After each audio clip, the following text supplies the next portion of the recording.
قرآن مجید کا سورہ نمبر 64 سورہ تغابن۔ سورہ تغابن کے متعلق چند مختصر نکات تلاوت و ترجمے کے ساتھ۔ بسم اللہ الرحمن الرحیم۔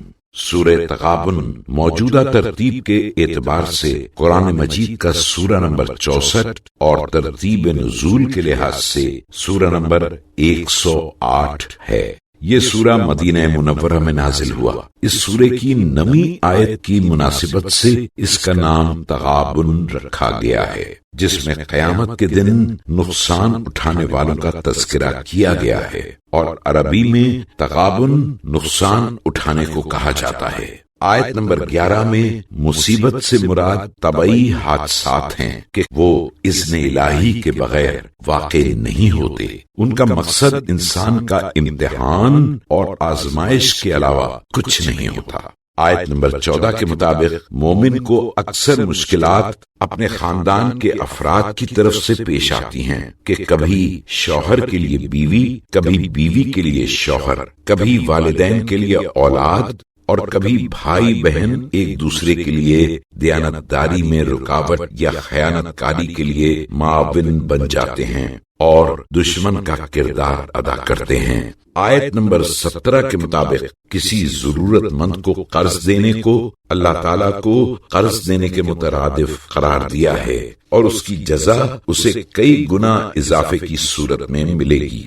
جو شخص اس سورے کی تلاوت کرے گا وہ ناگہانی موت سے محفوظ رہے گا۔ بسم اللہ الرحمن الرحیم۔ خدا کے نام سے شروع کرتا ہوں جو بڑا مہربان نہایت رحم والا ہے۔ یسبح للہ ما فی السماوات وما فی الارض له الملک وله الحمد وَهُوَ عَلَى كُلِّ شَيْءٍ قَدِيرٌ۔ جو چیز آسمانوں میں ہے اور جو چیز زمین میں ہے سب خدا ہی کی تسبیح کرتی ہے، اسی کی بادشاہت ہے اور تعریف اسی کے لیے سزاوار ہے، اور وہی ہر چیز پر قادر ہے۔ هُوَ الَّذِي خَلَقَكُمْ فَمِنكُمْ كَافِرٌ وَمِنكُمْ مُؤْمِنٌ واللہ بما تعملون بصیر۔ وہی تو ہے جس نے تم لوگوں کو پیدا کیا، کوئی تم میں کافر ہے اور کوئی مومن، اور جو کچھ تم کرتے ہو خدا اس کو دیکھ رہا ہے۔ خلق السماوات والارض بالحق وصورکم فاحسن صورکم والیہ المصیر۔ اسی نے سارے آسمان و زمین کو حکمت و مصلحت سے پیدا کیا، اور اسی نے تمہاری صورتیں بنائیں تو سب سے اچھی صورتیں بنائیں، اور اسی کی طرف لوٹ کر جانا ہے۔ یعلم ما فی السماوات والارض ویعلم ما تسرون وما تعلنون واللہ علیم بذات الصدور۔ جو کچھ سارے آسمان و زمین میں ہے وہ سب جانتا ہے، اور جو کچھ تم چھپا کر یا کھلم کھلا کرتے ہو اس سے بھی واقف ہے، اور خدا تو دل کے بھیدوں تک سے آگاہ ہے۔ أَلَمْ يَأْتِكُمْ نَبَأُ الَّذِينَ كَفَرُوا مِن قَبْلُ فَذَاقُوا وَبَالَ أَمْرِهِمْ وَلَهُمْ عَذَابٌ أَلِيمٌ۔ کیا تمہیں ان کی خبر نہیں پہنچی جنہوں نے تم سے پہلے کفر کیا تو انہوں نے اپنے کام کی سزا کا دنیا میں مزہ چکھا، اور آخرت میں تو ان کے لیے دردناک عذاب ہے۔ ذلك بأنه كانت تأتيهم رسلهم بالبينات فقالوا أبشر يهدوننا فكفروا وتولوا واستغنى الله والله غني حميد۔ یہ اس وجہ سے کہ ان کے پاس ان کے پیغمبر واضح و روشن معجزے لے کر آ چکے تھے تو کہنے لگے کیا آدمی ہمارے ہادی بنیں گے؟ غرض یہ لوگ کافر ہو بیٹھے اور منہ پھیر بیٹھے، اور خدا نے بھی ان کی پرواہ نہ کی، اور خدا تو بے پرواہ سزاوار حمد ہے۔ زعم الذين كفروا أن لن يبعثوا قل بلى وربي لتبعثن ثم لتنبؤن بما عملتم وذلك على الله يسير۔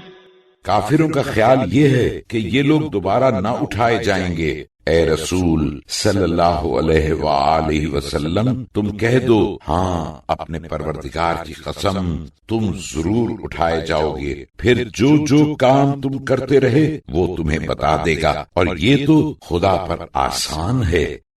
فآمنوا بالله ورسوله والنور الذي أنزلنا والله بما تعملون خبير۔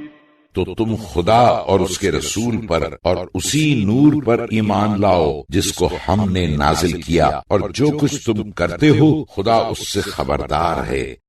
يوم يجمعكم ليوم الجمع ذلك يوم التغابن ومن يؤمن بالله ويعمل صالحا يكفر عنه سيئاته ويدخله جنات تجري من تحتها الأنهار خالدين فيها أبدا ذلك الفوز العظيم۔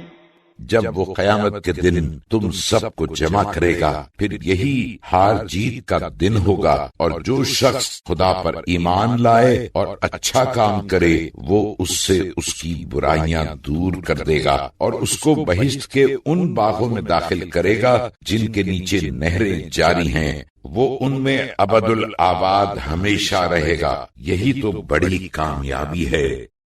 والذين كفروا وكذبوا بآياتنا أولئك أصحاب النار خالدين فيها وبئس المصير۔ اور جو لوگ کافر ہیں اور ہماری آیتوں کو جھٹلاتے رہے یہی لوگ جہنمی ہیں کہ ہمیشہ اسی میں رہیں گے، اور وہ کیا برا ٹھکانہ ہے۔ ما أصاب من مصيبة إلا بإذن الله ومن يؤمن بالله يهد قلبه والله بكل شيء عليم۔ جب کوئی مصیبت آتی ہے تو خدا کے اذن سے، اور جو شخص خدا پر ایمان لاتا ہے تو خدا اس کے قلب کی ہدایت کرتا ہے، اور خدا ہر چیز سے خوب آگاہ ہے۔ وَأَطِيعُوا اللَّهَ وَأَطِيعُوا الرَّسُولَ فَإِن تَوَلَّيْتُمْ فَإِنَّمَا عَلَى رَسُولِنَا الْبَلَاغُ الْمُبِينُ۔ اور خدا کی اطاعت کرو اور رسول کی اطاعت کرو، پھر اگر تم نے منہ پھیرا تو ہمارے رسول پر صرف پیغام کا واضح کر کے پہنچا دینا فرض ہے۔ اللہ لا الہ الا ہو وعلی اللہ فلیتوکل المؤمنون۔ خدا وہ ہے کہ اس کے سوا کوئی معبود نہیں، اور مومنوں کو خدا ہی پر بھروسہ کرنا چاہیے۔ یا ایھا الذین آمنوا ان من ازواجکم واولادکم عدوا لکم فاحذروہم وَإِن تَعْفُوا وَتَصْفَحُوا وَتَغْفِرُوا فَإِنَّ اللَّهَ غَفُورٌ رَحِيمٌ۔ اے ایماندارو، تمہاری بیویوں اور تمہاری اولاد میں سے بعض تمہارے دشمن ہیں تو تم ان سے بچے رہو، اور اگر تم معاف کر دو اور درگزر کرو اور بخش دو تو خدا بڑا بخشنے والا مہربان ہے۔ انما اموالکم واولادکم فتنہ واللہ عنده اجر عظیم۔ تمہارے مال اور تمہاری اولاد بس آزمائش ہے، اور خدا کے ہاں تو بڑا اجر موجود ہے۔ فاتقوا الله ما استطعتم واسمعوا وأطيعوا وأنفقوا خيرا لأنفسكم ومن يوق شح نفسه فأولئك هم المفلحون۔ تو جہاں تک تم سے ہو سکے خدا سے ڈرتے رہو اور اس کے احکام سنو اور مانو اور اپنی بہتری کے واسطے اس کی راہ میں خرچ کرو، اور جو شخص اپنے نفس کی ہرس سے بچا لیا گیا تو ایسے ہی لوگ مرادیں پانے والے ہیں۔ إن تقرضوا الله قرضا حسنا يضاعفه لكم ويغفر لكم والله شكور حليم۔ اگر تم خدا کو قرض حسنہ دو گے تو وہ اس کو تمہارے واسطے دونا کر دے گا اور تم کو بخش دے گا، اور خدا تو بڑا قدردان بردبار ہے۔ عالم الغیب والشہادة العزیز الحکیم، پوشیدہ اور ظاہر کا جاننے والا غالب حکمت والا ہے۔